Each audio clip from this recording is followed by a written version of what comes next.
Mom, I'm so scared. Shh, it's okay, I'm here. I love you, Mom. I love you too, sweetie.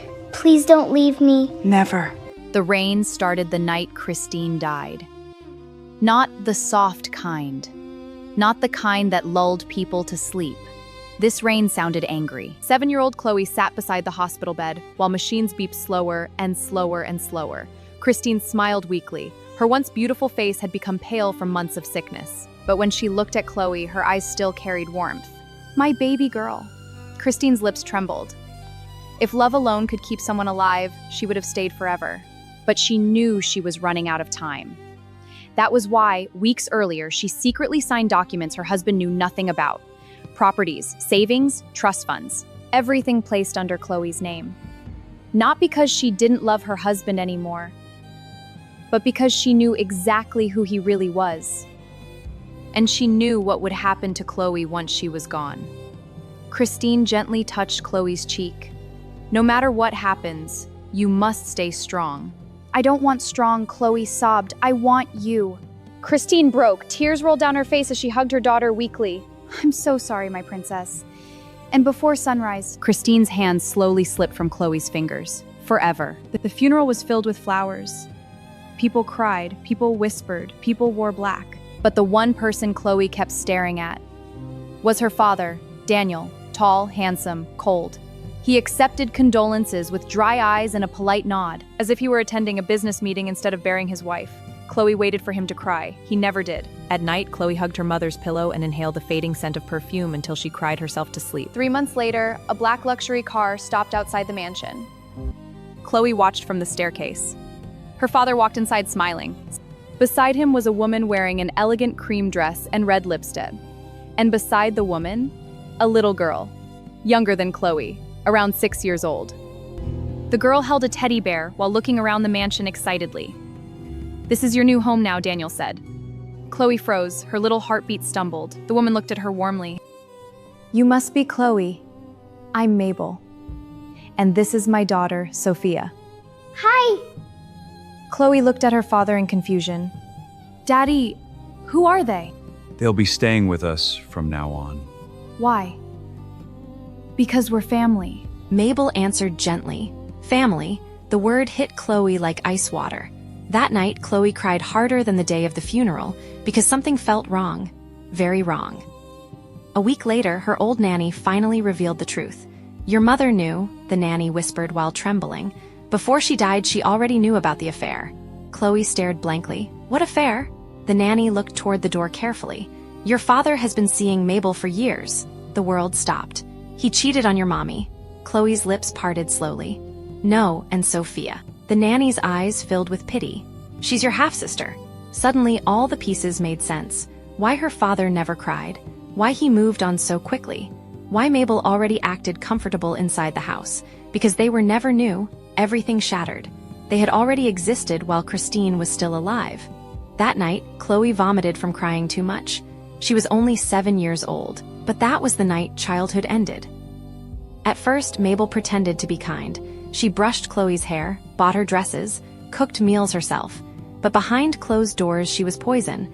Every compliment carried cruelty. You'd be prettier if you smiled more. You shouldn't eat too much. No wonder your father gets stressed. Little cuts, little wounds, every day. Then it became worse. Mabel started preparing special drinks for Chloe, every morning. Vitamins, she would say sweetly. But within months, Chloe's body began changing. She gained weight rapidly. Her face became swollen, her classmates started mocking her. Piggy Chloe. Wail. Even Sophia laughed the loudest. Mama, look, Chloe walks like a duck. Daniel never defended her. Never, instead. You should take care of yourself, he would say coldly. You're embarrassing. Chloe stopped looking at mirrors, stopped smiling, stopped talking. Sometimes she would stare at old photographs of her, mother, and whisper, Mommy, why did you leave me here? Then one summer afternoon, everything changed. Chloe sat behind the garden shed crying silently after Sophia locked her inside a storage room for hours. Her knees were bruised, her cheeks stained with tears. Then suddenly, hey, she looked up. A boy stood beyond the fence, tall for his age, messy black hair, sharp eyes, around 14. He had climbed the tree outside the property wall. What happened to you? Chloe quickly wiped her tears. Nothing. That's a lie. His voice wasn't mocking. It was gentle. Chloe looked away. The boy stared toward the mansion. I saw them earlier. She stayed silent. I saw the little girl push you. Still silence. Then quietly, she does that a lot. The boy's expression darkened. What about your parents? Chloe laughed bitterly. The sound was heartbreaking coming from someone so young. I only had one parent. The boy understood immediately. After that day, he kept coming back. His name was Ken. He lived nearby with his grandfather for the summer. At first, Chloe barely spoke. But Ken stayed anyway. He sat beside her under the mango tree, shared snacks, told stupid jokes, helped her climb branches. And for the first time since her mother died, Chloe laughed again. Real laughter. Small, fragile, but real. Ken soon noticed everything. The bruises, the insults, the fear in Chloe's eyes whenever Mabel appeared. One evening, he saw Sophia deliberately spill juice on Chloe's dress, while Mabel pretended not to notice. Sophia giggled. Oops! Mabel only sighed dramatically. Chloe, why are you always causing problems? Ken stood up immediately. She didn't do anything. The entire dining room fell silent. Mabel's fake smile twitched. And who are you exactly? Someone who can see what you're doing. Daniel slammed his hand on the table. Watch your tone. But Ken didn't back down. Chloe stared at him in shock. Nobody had ever defended her before. Nobody. After that night, Mabel hated him, which only made Ken protect Chloe even more. Whenever she got locked outside, Ken climbed the fence to sneak her food. Whenever she cried, Ken reminded her she mattered. You're not ugly, he told her one night. Chloe looked down. They say I am. They lie. But look at me. Ken stared at her carefully and softly said. Ken sat beside her until dawn. Whenever she wanted to disappear, you look like someone who's hurting. That sentence broke her completely. She cried in his arms for hours. Years passed. Their friendship became Chloe's only light. They created little promises together. One day they tied matching bracelets onto each other's wrists, braided black and silver. Ken smiled. So you can't forget me. As if I could, Chloe whispered. Then one evening Ken arrived looking devastated. My mom is taking me abroad. Chloe froze. What? We're leaving next week. The world shattered again. No, I tried to fight it. You can't go. Ken looked miserable. I'm still a kid, Chloe. I can't decide yet. She started crying immediately. Not again. Please, not again. Not the only person she had left. Ken grabbed both her hands tightly. Listen to me. His eyes were fierce. I swear I'll come back for you. Chloe sobbed harder. I'll get you out of this house. You promise? I promise. And if you forget me? Ken lifted their matching bracelets. Then why would I wear this? He smiled sadly. You're my best friend. Before leaving, Ken hugged her tightly beneath the old mango tree, and Chloe realized something terrifying. The people she loved always left. After Ken moved abroad, the mansion became colder, crueler. Mabel no longer needed to pretend. Sophia became more vicious with age, and Chloe kept surviving. Only surviving. But every night before sleeping, she touched the bracelet on her wrist. The only proof that somewhere in the world someone once loved her enough to stay beside her when everyone else chose to hurt her. And deep inside her broken heart, Chloe waited for the day Ken would finally come back.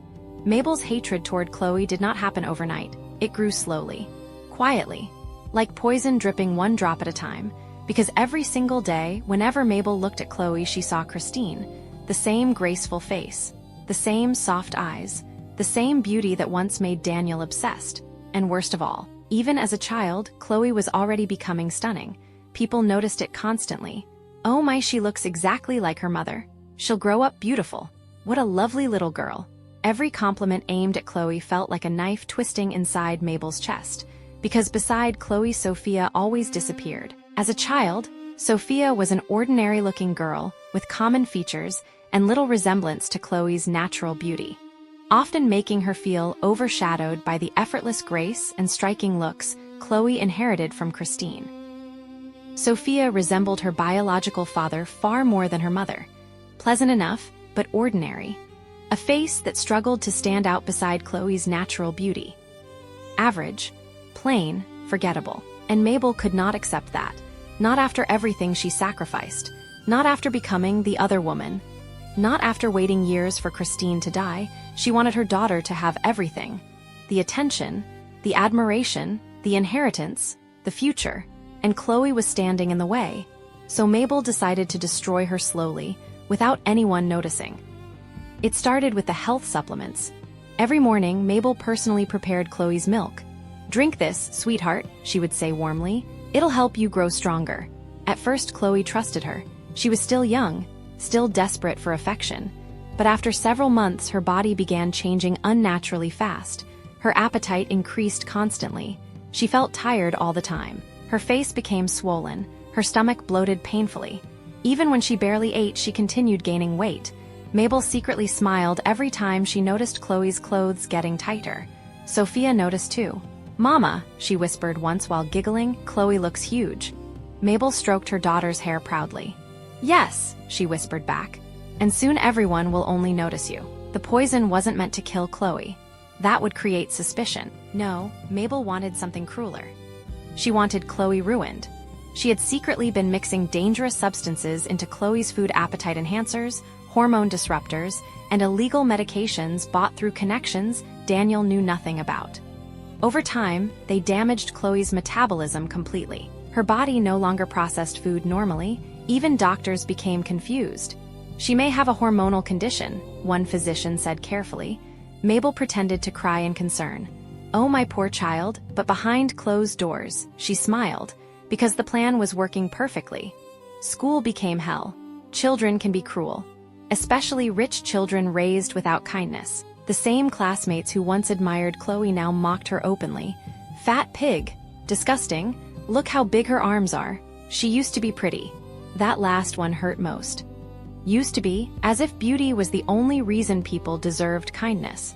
Chloe stopped participating in school events, stopped raising her hand in class, stopped making friends. Meanwhile, Sophia blossomed under Mabel's careful attention.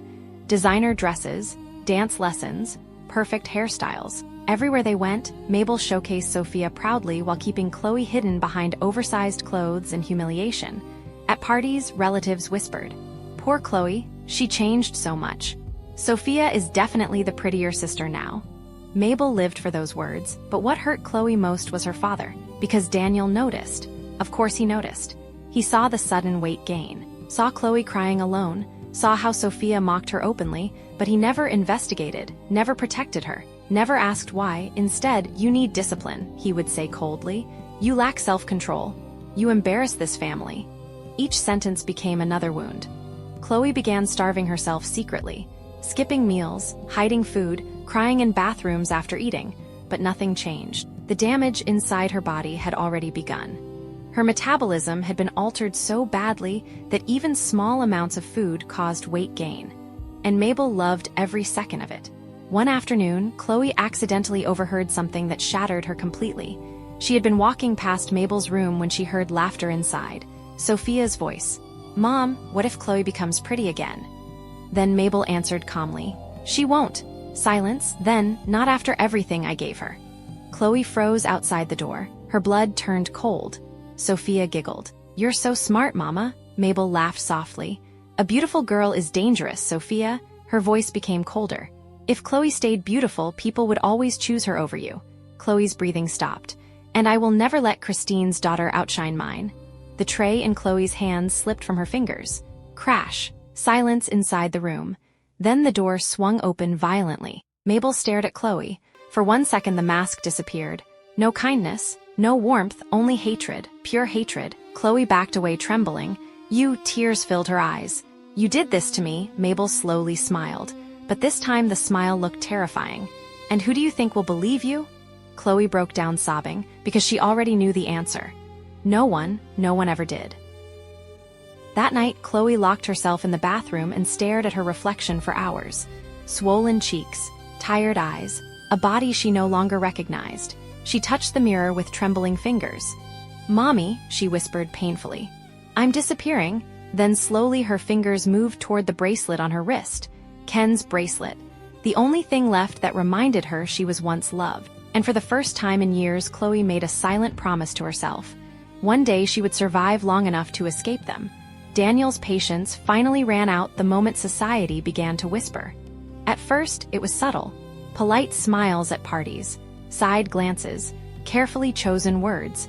But the elite world he lived in was ruthless, and nothing stayed hidden for long. What happened to Daniel's daughter? She used to be so beautiful, such a shame. Each whisper felt like humiliation wrapped in silk. Daniel Valdez built his name on power, image, and perfection. And now, Chloe had become a stain on that image. One evening, during a private dinner with business partners, someone laughed lightly and said, "I remember your eldest daughter. She was quite the little beauty before." Before, that word burned. Daniel's jaw tightened. He didn't respond, but something inside him snapped. That night, he made a decision. Cold, final, convenient. Chloe was called into his office the next morning. The room felt unfamiliar, too formal, too distant. Daniel stood by the window, not even looking at her. "You'll be leaving," he said flatly. Chloe blinked. "Leaving where?" "Our provincial property in the mountains." Silence, no explanation, no emotion, just a decision.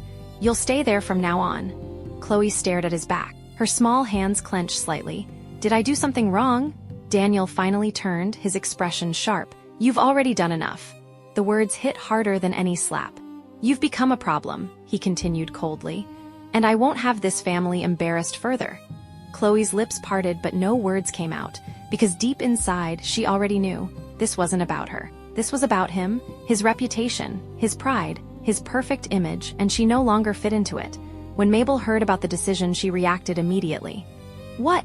she exclaimed, eyes wide in fake shock. "Send Chloe away? That's too much, Daniel." Her voice trembled with carefully crafted concern. "She's still your daughter, but inside, she was furious. Not because she cared about Chloe, but because this wasn't part of her plan. She wanted Chloe to suffer, to stay, to slowly break. To watch Sophia outshine her every single day. Sending her away meant losing control. Meanwhile, Sophia stomped her foot dramatically. "Daddy, no, who will I play with?" she whined. Her voice sounded innocent, but her eyes told a different story. There was no sadness there, only irritation, because her favorite target was being taken away. Chloe stood quietly through it all, watching, listening. For once she didn't cry, she didn't beg, she didn't fight, because something unexpected bloomed inside her chest. Relief. A quiet, fragile relief. If she stayed, she knew she wouldn't survive Mabel's cruelty. This might be her only escape, so she simply nodded. "Okay." That one word surprised everyone, even Daniel. "You don't have anything to say?" he asked, slightly annoyed. Chloe looked at him for a long moment. This man, the one she once ran to, the one she trusted, had become a stranger. "You already decided," she said softly. There was no anger in her voice, and somehow that made it worse. That night, Chloe packed her small suitcase. No one helped her. No one asked if she needed anything. She folded her clothes carefully, placing the most important thing last, her bracelet, Ken's bracelet. She held it tightly for a moment. "He said he'll come back," her voice trembled. "But I won't be here anymore." For the first time in a long while, tears fell again, because now she truly had no one left. The journey to the province was long. Hours passed as the city disappeared behind mountains and quiet roads. The air became colder, cleaner, different. When the car finally stopped, Chloe stepped out slowly. Before her stood a simple house surrounded by trees and endless green mountains. It was nothing like the mansion. No luxury, no grand halls, no cold marble floors, just peace, real peace. And standing by the gate was someone she never thought she would see again. "Maria," Chloe whispered. The old nanny's eyes filled with tears instantly. "My child," she rushed forward and hugged Chloe tightly. A real hug, warm, protective, safe. Chloe froze for a second, then broke completely. She clung to Maria like she used to cling to her mother. "I thought you left me," Chloe cried.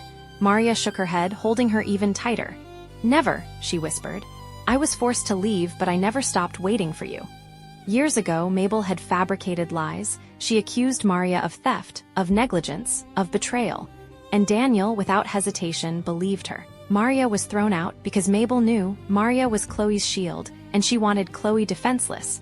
But now, for the first time in years, Chloe wasn't alone. Maria wiped her tears gently. "I volunteered to take care of you," she said softly. "I told your father I would go wherever you go." Chloe looked at her in disbelief. "Why?" Maria smiled. Because to her, the answer was simple. "Because you are loved." Those words felt unfamiliar, almost painful, because Chloe had forgotten what they meant. That night, Chloe slept in a small wooden room. The wind whispered through the trees outside. No shouting, no insults, no fear, just silence, peaceful silence. She lay on the bed, holding her bracelet tightly. For the first time in years, her chest didn't feel heavy. Maybe this was the only good thing Daniel Valdez had done for her in a very long time. Not out of love, not out of care, but out of selfishness. Still, it saved her. And as Chloe slowly closed her eyes, she made another quiet promise. She would survive, not for revenge, not yet, but because somewhere out there, a boy named Ken once believed she was worth saving. And now, for the first time, Chloe was starting to believe it too. The mountains did something the mansion never could. They let Chloe breathe. Mornings were no longer filled with insults. No cold stares, no forced smiles, no poisoned kindness. Only mist rolling over green hills and the quiet voice of Maria calling her from the kitchen. "My dear, breakfast is ready." The first few weeks felt unreal. Chloe would wake up and wait for shouting, wait for humiliation. But none came. Instead, there was warm rice, fresh fruit, and someone who looked at her with genuine care. It felt unfamiliar, almost frightening. But Maria knew something Chloe didn't fully understand yet. Peace alone was not enough. Survival wasn't enough. Chloe needed a future. One night after dinner, Maria sat across from her with a serious expression. "We need to start your schooling again." Chloe looked up, surprised. "School?" Maria nodded. "Your father will not provide it, and your stepmother," her voice hardened slightly, "never intended you to have one." Chloe lowered her gaze. That didn't surprise her anymore. "She wants you dependent," Maria continued. "Uneducated, easy to control." Silence filled the room, then Maria leaned closer. "But your mother made sure that would never happen." Chloe's heart skipped. "What do you mean?" Maria stood and walked to an old cabinet. From inside, she carefully took out a sealed envelope. "This," she said softly, "is your real protection." Inside were documents, bank details, legal papers, a trust, everything Christine secretly prepared.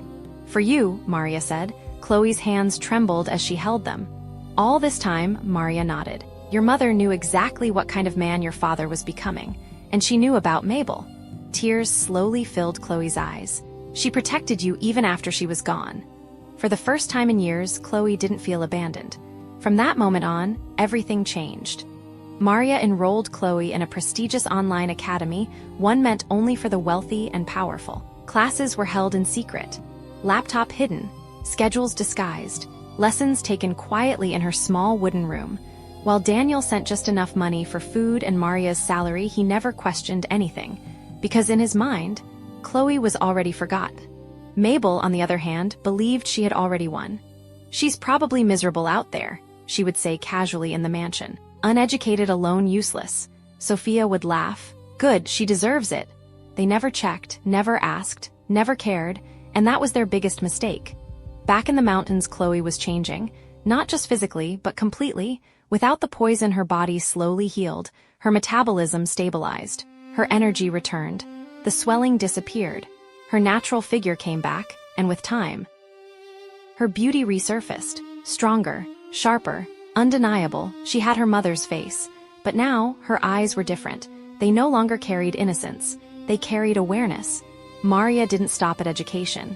"If I leave someday," she said one afternoon quietly, "you must be able to protect yourself." That was the beginning of Chloe's training.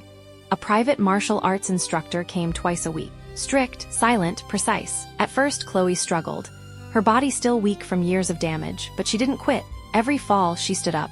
Every bruise, she ignored, because pain was no longer new to her. And this pain had purpose. Meanwhile, far away, Ken had never forgotten. Years passed, but Chloe remained the one constant in his memory. Now 18, he stood taller, stronger, more determined. During a family trip back to their old city, his father casually asked, "Where do you want to go first?" Ken didn't hesitate. "I want to visit my best friend." He looked down at a small velvet box in his hand. Inside, a pair of rings, matching, just like their bracelets. "I promised her," he whispered to himself, "I'd come back." But when Ken arrived at the mansion, something felt wrong. Too quiet, too empty. He approached one of the maids. "Is Chloe here?" The maid hesitated. Her lips parted slightly. She was about to speak the truth. But suddenly, a sharp voice cut through. "Don't!" Sophia stood behind her. Her eyes locked onto the maid with a silent threat. The maid froze, then quickly forced a smile. "Miss Chloe isn't home, sir. She has an important errand." Ken frowned. "An errand?" Sophia stepped forward sweetly. "Yes, she's very busy now." Her gaze flickered toward the box in his hand. "Curious. Greedy. You can leave that with us," she added gently. We'll make sure she gets it.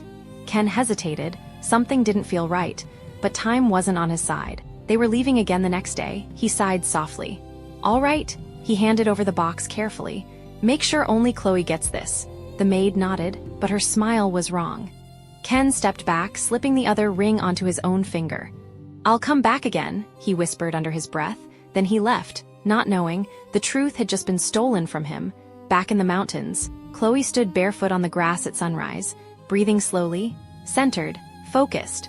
Her movements were sharp now, controlled, every strike precise, every step deliberate.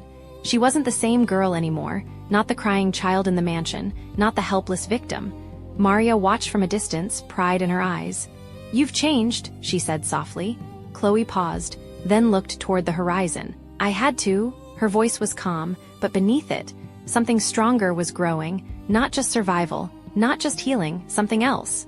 I won't go back the same, she added quietly. Maria nodded, because she already knew. The girl Mabel tried to destroy didn't disappear. She evolved. That night, Chloe sat by the window, holding her bracelet. The wind carried a soft chill. Somewhere far away, someone was thinking of her, but she didn't know he came, didn't know he left, didn't know he still kept his promise. She closed her eyes slowly. I'm still here, Ken. Her fingers tightened around the bracelet. And next time you see me, her voice was no longer weak. It was steady. You won't recognize me anymore. The mountains did not make Chloe soft. They made her dangerous. Every morning began before sunrise. Cold air, bare feet on damp earth. Silence broken only by the sound of her breathing. Again, her instructor's voice was calm. Chloe lifted her stance. Strike, step, turn. Again, her arms burned, her legs trembled. Again, she didn't complain. Pain was familiar, but now pain had direction. At night, while the world slept, Chloe studied. Finance, law, business structure, inheritance systems, not because she was forced to, but because she understood something most people her age didn't. Power isn't loud. It's prepared. Maria would sometimes wake up and see the faint light under Chloe's door. Rest, my dear, she would say gently. Chloe would only shake her head. Not yet, because deep inside she knew one day she would return, and when she did, she would not be the girl they left behind. Maria eventually told her everything, not in one night, but in pieces, carefully, because the truth was heavier than Chloe's past. Your mother and your grandfather, Maria began one quiet evening, they knew more than you think. Chloe listened silently. Before your mother married Daniel, your grandfather already doubted him. Chloe's brows furrowed. He saw ambition, Maria continued, but not loyalty. Years ago, before the wedding, Christine's father made a move no one noticed. Daniel was invited for a family discussion.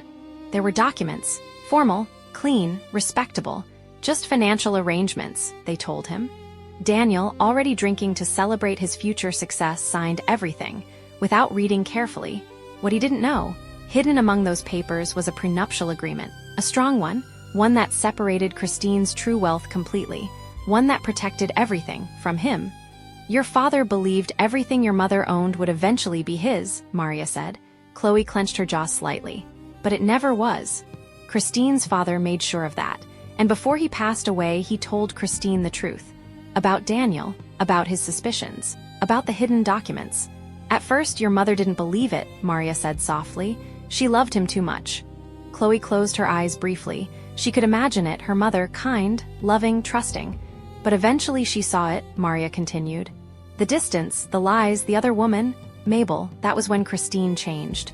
Quietly, strategically, she began moving assets, reallocating wealth, creating trusts, hiding the largest portion of her inheritance, where only one person could access it, Chloe.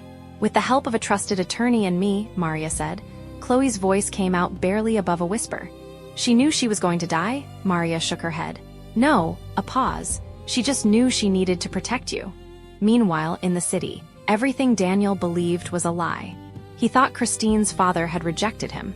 Why else would most of the estate be donated to charity? Why wasn't Christine named successor? Why did everything feel incomplete? It frustrated him. But he accepted it, because in his mind, he still had control over what remained, and more importantly, he had Mabel. But even that was a lie. Sophia, the daughter he proudly favored, was never his. Mabel had built her life on manipulation.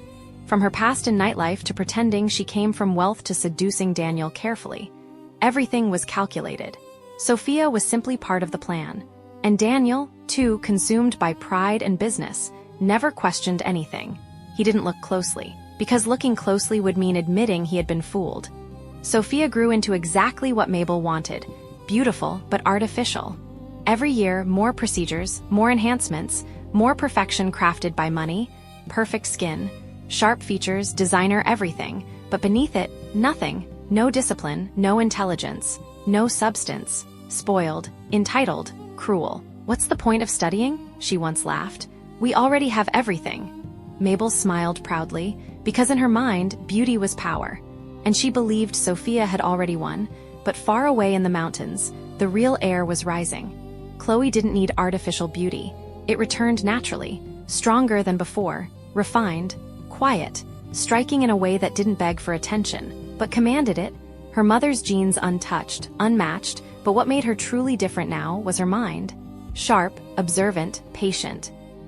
One afternoon, after a long training session, Chloe sat beside Maria. You said everything was planned? Maria nodded slowly. Yes. Chloe looked at her. What do you mean?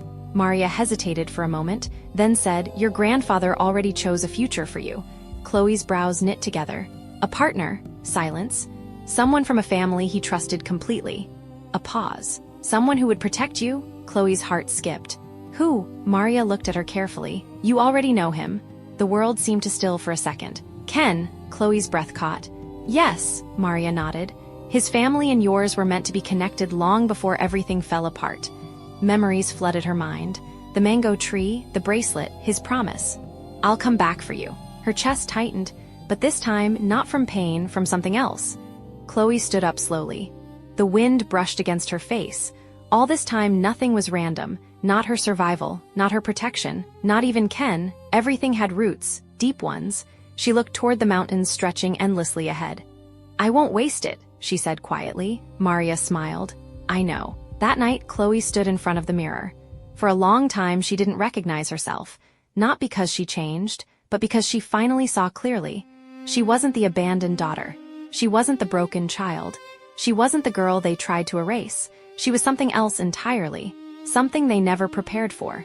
She touched her bracelet gently, then whispered, wait for me. Not as a plea, not as a wish, but as a certainty, because when Chloe returns, she won't be asking for her place back. She'll be taking it. The empire Daniel Valdez built on pride began to crack quietly at first, then all at once. At first, it was just numbers, a missed projection, a delayed deal, a contract that slipped into a competitor's hands. Just a bad quarter, Daniel told his board, but the bad quarter became a bad year, then another. Ever since Christine died, something had shifted, not just in the house, but in the company. Christine had always been the silent structure behind everything. The strategist, the stabilizer, the one who saw problems before they existed. Without her, Daniel was only ambition without direction. And while the company struggled, Mabel and Sophia spent like nothing had changed. Luxury brands, private parties, endless upgrades. Money flowed out faster than it came in. Relax, Mabel would say, sipping wine. You're still one of the biggest names in the city. Daniel wanted to believe it, so he did, because facing the truth meant admitting he was losing everything. What he didn't know was that someone else was accelerating the fall. Ken, no longer the boy in the mango tree. Now a man with power, with strategy, with patience. His family's corporation had grown into a quiet giant, and under his guidance they began targeting Valdez Holdings piece by piece. Contracts intercepted, partners redirected, investments undercut, not aggressively, but precisely, because Ken didn't just want to win, he wanted Daniel to feel it. Slowly, the way Chloe had suffered. I want that company, Ken said calmly during a board meeting. His father studied him. For business, Ken's gaze hardened slightly. For closure, no one questioned him further. But even with all his power, there was one thing Ken never stopped searching for. Chloe. For years, he spent money, resources, and time trying to find her. Private investigators, old connections, every lead possible. Nothing. Then, the news came. A fire. A remote mountain house burned to the ground. One body found, unrecognizable but identified as Daniel's missing daughter. Ken stared at the report for a long time, the words blurred. Deceased. He didn't move, didn't speak, but something inside him refused to accept it. No, he whispered, because deep down, he knew, Chloe wasn't someone who would disappear that easily. What no one knew was that the fire had been real. But the truth behind it was not. Mabel had sent people to finish what she started years ago. But Maria and the attorney had anticipated everything. They were already watching, already preparing. A body unclaimed, similar in size and age, was placed before the fire ever happened. Documents arranged, timing calculated. By the time authorities arrived, everything looked perfect. An accident, case closed.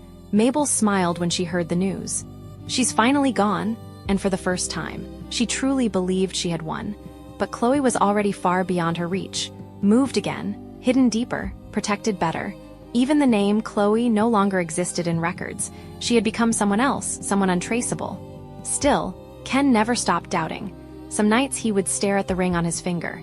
If you're still out there, his voice would fade. I'll find you. But time passed, and even doubt can become fear. What if it's true? That thought haunted him. Back in the Valdez mansion, reality finally arrived. Hard, unforgiving. We're nearing insolvency, one executive said during a meeting. Daniel's face darkened. That's impossible. It's already happening. The room fell silent. For the first time, Daniel felt something he hadn't felt in years. Fear. There was only one solution left, a merger. And the fastest way to secure one was marriage, at a high-profile party. Crystal chandeliers, soft music, hidden desperation. Daniel approached Ken. I have a proposal. Ken already knew, but he let him speak. A union between our families could be beneficial. Ken looked at him calmly. Marriage? Yes. With Sophia. Silence, then Ken smiled faintly. I'll agree. Daniel relaxed slightly. Finally, a solution. But then Ken added, on one condition. Daniel's brows furrowed. What condition? Ken's voice turned cold. I want Chloe. Everything froze. The glass in Daniel's hand trembled slightly. What? Your daughter, Ken continued. I'll marry her. That's impossible. I know her, Ken cut in. She was my best friend. Daniel's expression hardened. She lied to you? Ken's eyes sharpened. Did she? Silence. She was abused in your house, Ken said calmly. By your wife, by your daughter. That's nonsense. Is it? Ken stepped closer. Or is it just easier for you to believe that? Daniel clenched his jaw. You don't understand. I understand enough, Ken interrupted.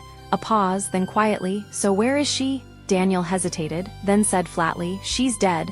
Ken didn't blink. I don't believe that. It's the truth. No, Ken said firmly. It's a story. Their eyes locked, tension thick. I'll agree to the marriage, Ken said finally, only if you give me Chloe. Daniel looked away, because for the first time, he had no control over the conversation. Across the room, Sophia watched everything. Her eyes locked onto Ken. Handsome, powerful, untouchable. I want him, she whispered. Mabel followed her gaze. A slow smile spread across her lips. Then take him, Sophia's eyes gleamed. I have a plan. Later that night, they sat together, plotting. We find a replacement, Sophia said confidently. Mabel raised a brow. A replacement. A fat woman, Sophia continued. Someone desperate, easy to control. Daniel frowned. This is risky, Sophia smirked. Not if we do it right. She stood and walked toward her drawer. From inside, she pulled out a ring, Ken's ring. I kept it, she said proudly. He left it years ago. Mabel's eyes lit up. And he'll believe it? He will, Sophia said, because he wants to. A pause. Then she smiled coldly. Once he sees her, he'll be disgusted. And then, Mabel asked. Sophia's smile deepened. I step in, but as they planned, a truth slipped out that shook Sophia completely. We're almost bankrupt, Daniel muttered. She froze. What? The room went silent for the first time. Fear crept into her perfect world. All the luxury, all the comfort. It wasn't permanent. It was collapsing. And suddenly, this wasn't just about love, it was survival. Sophia's expression hardened. I won't be poor. Her voice was sharp, desperate. I refuse. She clenched the ring tightly. Then this has to work. Far away in a place they could never reach, Chloe stood at the edge of a cliff overlooking endless mountains, wind flowing through her hair. Calm, unshaken, unaware that the world she left behind was about to come looking for her again. And this time, she would be ready. The lie didn't begin with words. It began with desperation. Sophia moved fast. She had no time to waste. Every day their finances slipped further, every call from creditors tighter than the last. I need someone, she said coldly. Someone desperate enough not to ask questions. And she found her, a girl from a small acting school. Fat, tired, worn down by life. Her name didn't matter. Only her situation did. A sick mother, unpaid tuition, no safety net. Perfect. The meeting was simple. Mabel sat across from the girl with a gentle, almost motherly smile. We're offering you a role, she said. The girl blinked. A role? Sophia leaned forward, placing an envelope on the table. Inside, more money than the girl had ever seen in her life. For acting, Sophia added casually. The girl's hands trembled slightly. What kind of role? Mabel's smile deepened. You'll become someone. They told her the story, not the truth, but a carefully edited version. A girl named Chloe, Mabel began softly. Our relative. Sophia sighed dramatically. She went through a lot. They painted a picture. A grieving child, a broken daughter, a girl who lost her mother too early, and fell apart. She became unstable, Mabel added. Depressed, Sophia corrected. Out of control. She gained weight, isolated herself, eventually disappeared, Mabel continued. The girl listened carefully, absorbing every detail. And now, she asked quietly. Sophia smiled. Now you bring her back. The girl hesitated. This is pretending to be someone else. Yes, Mabel said smoothly, but you'll be helping us and helping yourself. Sophia tapped the envelope lightly. Your mother's treatment, she said. Your tuition. Silence. The girl looked down, then closed her eyes briefly. What do I have to do? Mabel and Sophia exchanged a satisfied glance. Training began immediately. Posture, speech, behavior. Every detail crafted. You're not confident, Sophia instructed. You're insecure, broken. Lower your gaze, Mabel added. Don't meet eyes too long. They showed her old photos of Chloe from childhood before everything changed. Memorize this, Sophia said. The girl studied them carefully. There was something in Chloe's eyes, something pure. It unsettled her. But there was one problem. A big one. What about Ken? The girl asked. She had been told about him, about the connection, the history. I don't know him, she said honestly. I can't act memories I never had. Sophia paused, then slowly smiled. That's easy. Mabel leaned forward. You don't remember him? The girl frowned. What? Memory loss, Sophia said smoothly. Trauma. The pieces clicked instantly. You lost part of your childhood, Mabel added. After the fire, Sophia stood, pacing slowly as she built the narrative. You were depressed after your mother died. You hated yourself. You couldn't accept your body. You isolated. The girl swallowed. And the fire? Sophia stopped, then looked directly at her. That's where everything broke. A pause. You barely survived. Mabel nodded approvingly. And because of that your memories blurred. Sophia smiled slightly. You don't remember Ken clearly. Maybe fragments, Mabel added, but nothing strong enough to expose you. The girl felt a chill run through her. The story was too perfect, too believable, too cruel. And your personality? The girl asked quietly.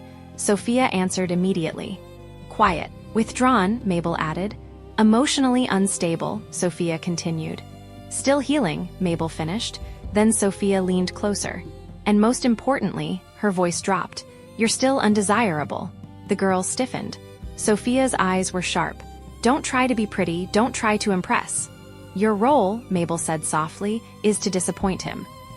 Because that was the real plan, not just deception, rejection. If Ken believed Chloe had become someone he couldn't love, he would turn away, and Sophia would be there, perfect, polished, available. Days turned into weeks.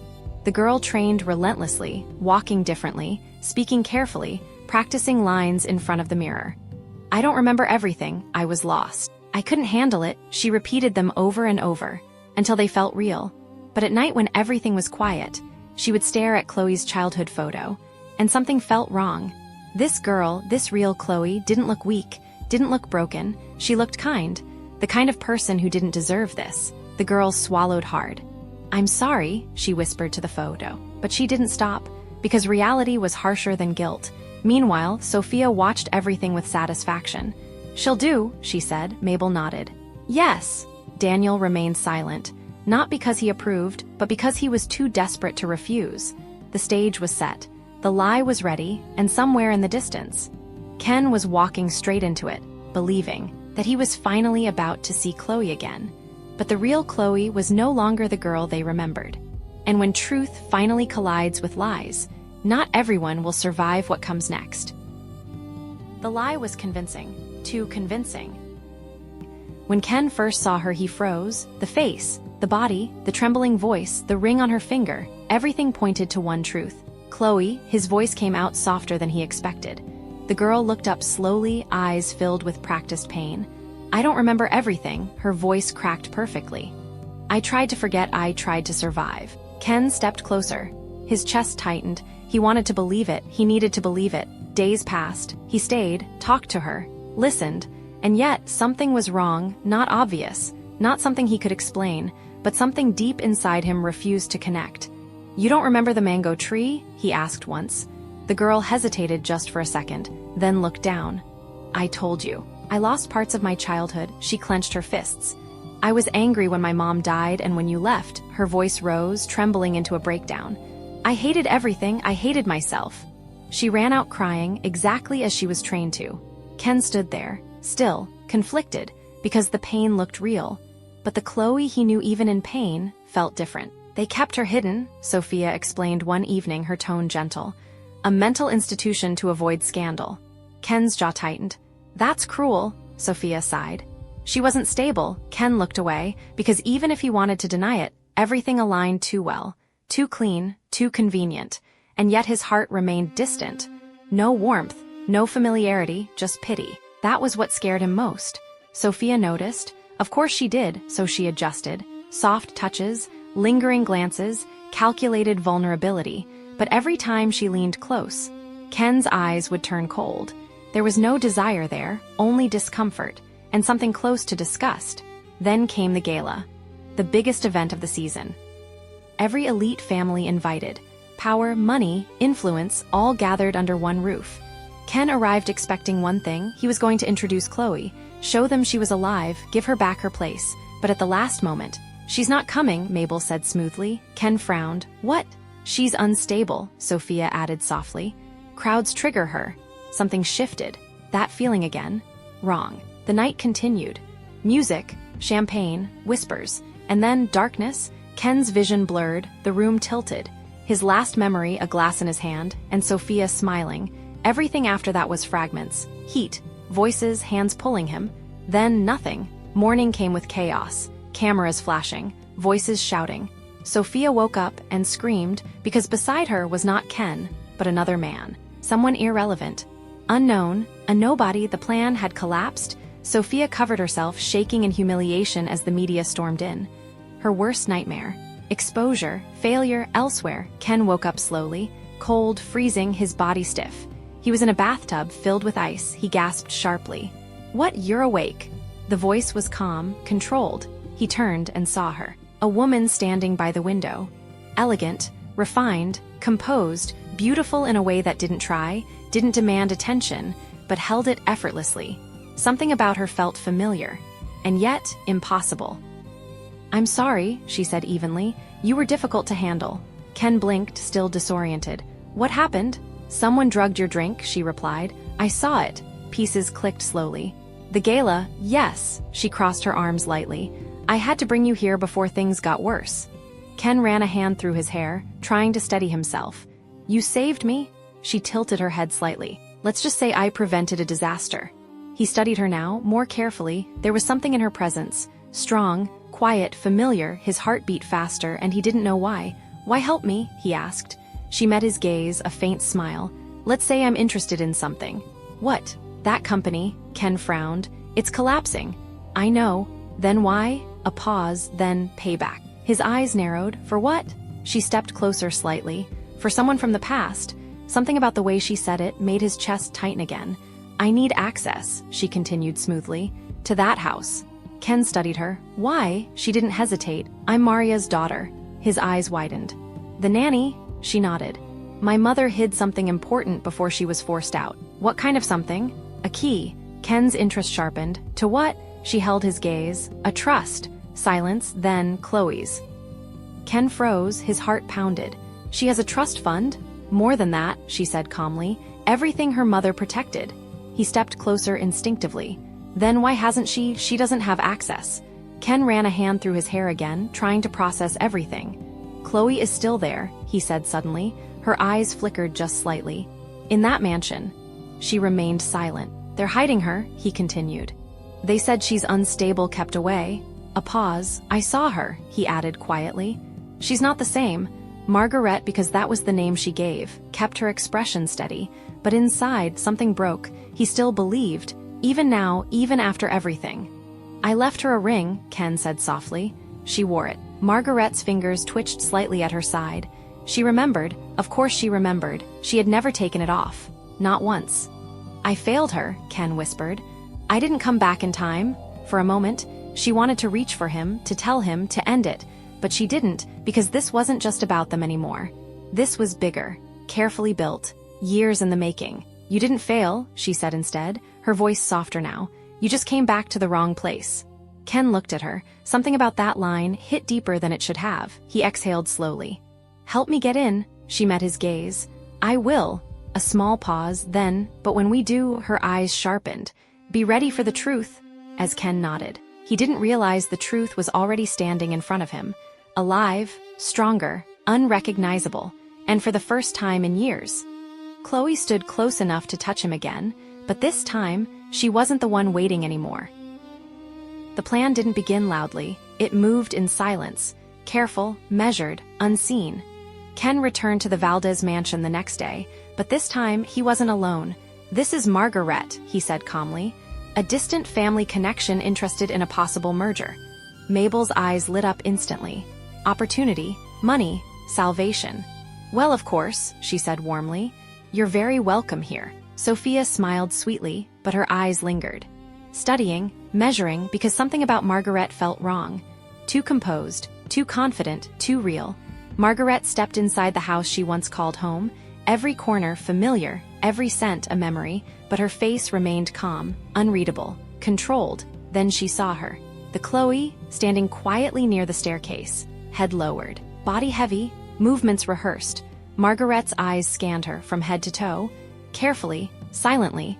So this is what I would have become if she hadn't escaped, if the poison had won, if Maria hadn't saved her. For a brief moment, something dark flickered in her eyes, not anger, not jealousy, something deeper. Resolve. The girl Mariel felt it immediately.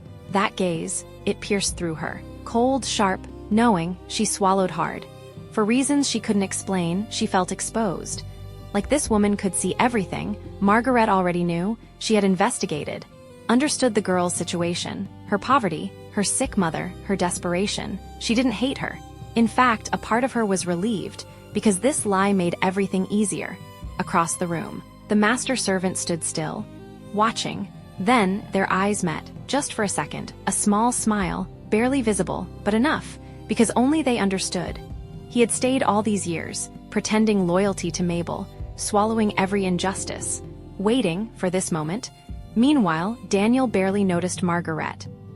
He glanced once, then looked away, too busy, too distracted, too desperate, trying to save what was already collapsing. Sophia, however, watched closely. Jealousy burned quietly inside her. But then relief followed. She's not a rival, she told herself. She's just business. But still, something about Margaret unsettled her, something familiar she couldn't explain. And then, fear hit her harder than anything else. What if Ken refuses me? The thought tightened her chest. The company was failing, her life was slipping. I can't be poor, her hands clenched. I won't. That night, she went to Mabel. I need him to marry me, Sophia said urgently. Mabel smiled slowly. Then we make sure he has no choice. Sophia's breath steadied. How? Mabel leaned closer. Leave it to me. The next evening, dinner was served. Wine poured, smiles exchanged, and poison hidden once again. Ken drank, but this time he was ready, prepared, aware. The moment the drug hit, he let it happen. His body relaxed. His vision blurred. He acted. Take him to Sophia's room, Mabel whispered, barely containing her excitement. Servants obeyed, everything falling perfectly into place. Margaret stepped forward, feigning fatigue. I'm feeling a bit tired too. Would it be all right if I stayed? Mabel didn't hesitate. A merger partner, money, hope. Of course, she said warmly. You're welcome here anytime. Her guard dropped completely. Inside the room, Sophia prepared everything. Candles, perfume, expectation. As the servants left, she smiled eagerly. Finally, but then her head spun. What? The scent in the room, something was wrong. Too late, her vision darkened. She collapsed. Ken opened his eyes slowly, fully conscious, completely unaffected. He exhaled quietly. Now, from the shadows, Margaret stepped forward, her eyes glowing in the darkness. Cold, focused, ready, there was a door, hidden. Invisible to anyone who didn't know, even Chloe as a child never knew it existed, but Maria did, and the master servant, because Christine had planned everything. Carefully, years ago, the wall shifted, revealing a narrow passage, dust untouched, secrets buried. They moved inside, silently, every step closer to the truth. Boxes, documents, files, evidence, everything Daniel never knew existed, everything Mabel never imagined. Proof of betrayal, proof of manipulation, proof of ownership, hidden properties, layered trust funds, control structures, and most importantly, legal authority, enough to strip Daniel of everything he thought he owned, enough to destroy Mabel completely. Ken stared in disbelief. This, his voice trailed off. It was all hers, Margaret nodded. Always was. Outside, Mabel smiled to herself, certain, victorious, believing everything was going according to plan. But inside, the truth had already been uncovered. And for the first time, Chloe wasn't running, wasn't hiding, wasn't surviving. She was taking everything back. Silently, precisely, completely. And when the sun rises, nothing in that mansion will ever be the same again. At a grand celebration, Sophia shocks everyone by announcing that she is pregnant with Ken's child, believing it will secure her future and destroy Chloe's chances. Supported by Mabel and Daniel, she confidently presents a story claiming Ken was responsible. However, Ken remains calm and begins exposing inconsistencies in her story. When Sophia publicly insults Chloe, the atmosphere shifts. Margaret then steps forward and reveals evidence connected to the mysterious fire that supposedly killed Chloe years ago. A shocking investigation uncovers that the body found in the burned house was not Chloe's. Ken accuses Mabel of arranging a replacement body and covering up the truth. As the evidence appears on the screen, Sophia and Mabel's confidence crumbles, while Mariel struggles to maintain her disguise. The celebration transforms into a public unraveling of years of lies, setting the stage for the revelation of Chloe's true identity and the downfall of everyone who betrayed her. Mabel desperately tries to stop the revelations, but Margaret presents financial records proving that Mariel was paid and coached to maintain a false identity. The room erupts as years of deception begin to unravel. Ken then questions whether Sophia's unborn child is truly his, causing her confidence to crack as doubts about that night surface. Meanwhile, Daniel watches helplessly as everything he believed collapses. Taking control of the room, Margaret exposes the foundation of their scheme: a fake daughter, a fake inheritance, and years of manipulation. For the first time, Mabel has no defense. As silence falls, Margaret no longer appears to be an outsider. She looks like someone who has returned to reclaim what was stolen. And deep inside, Mabel realizes the terrifying truth: the past she thought she had buried has finally come back for her. The room falls silent as Ken asks the question everyone fears: where is the real Chloe? Cornered, Mabel finally claims that Chloe is dead. The confession devastates Ken. Overwhelmed by guilt, he collapses to his knees, haunted by the promise he once made to protect her and the belief that he failed. Watching him, Margaret realizes that even now, believing Chloe is gone, he still loves her. Then she takes control. More evidence appears on the screen: secret payments, bribery, and years of manipulation. The biggest shock comes when a paternity report is revealed. Sophia is not Daniel's biological daughter. The revelation shatters Daniel's world. Stunned and confused, he stares at Margaret and asks the question everyone is now thinking: who are you? But Margaret isn't ready to answer yet.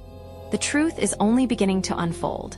Mabel tries to attack Margaret, but is stopped when Margaret slaps her first and continues exposing the truth.